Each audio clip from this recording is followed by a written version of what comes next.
When I walked into the courtroom that morning, every camera flashed like lightning. But I didn't blink once. My parents' people who had abandoned me at 4 years old sat across the aisle, pretending to be the picture of regretful love. They were suing me for my own inheritance. $2 million left to me by the only man who had ever cared. My grandfather. But here's the thing. They didn't know who I had become. I wasn't that crying child they left at a foster home in the middle of a storm. I was now Dr. Aria Monroe, Harvard educated, calm, calculating, and a woman who never forgot. The judge entered, and as soon as his eyes met mine, his gavel froze mid-air. "Wait," he whispered. The silence in the room grew thick.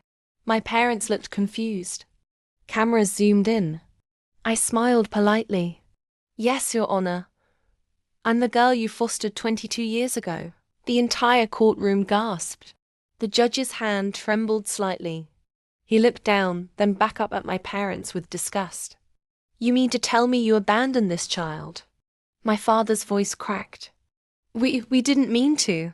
I cut him off. "You didn't mean to leave me on the steps of a shelter with a note that said, 'Take her. We can't afford her.' You didn't mean to never come back, not even once." My mother dabbed fake tears. "We were young and broke, Aria." I leaned forward. "You still are," the courtroom murmured. My attorney slid a thick folder to the bench. Inside were photos proof of their lavish vacations, gambling habits, and debts. And right on top, bank records showing they only decided to contact me after my grandfather's obituary was published. The judge's face hardened. "You brought this lawsuit under false pretenses. Case dismissed." But I wasn't done.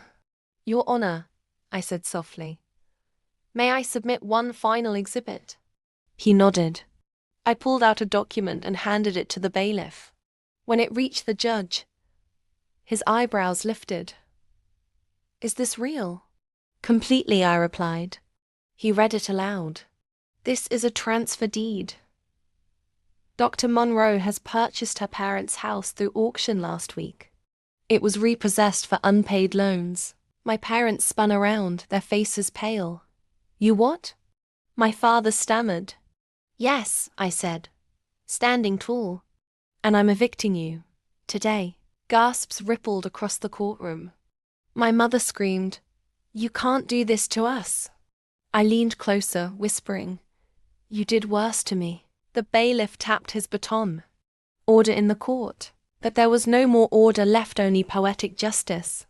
As I walked out, the reporters swarmed, shouting questions.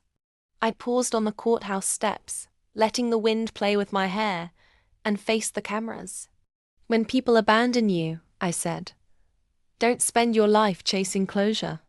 Build yourself into something they'll never reach." If you loved this story, subscribe to my channel. Because trust me, there are more ways to turn pain into power. And I'm just getting started.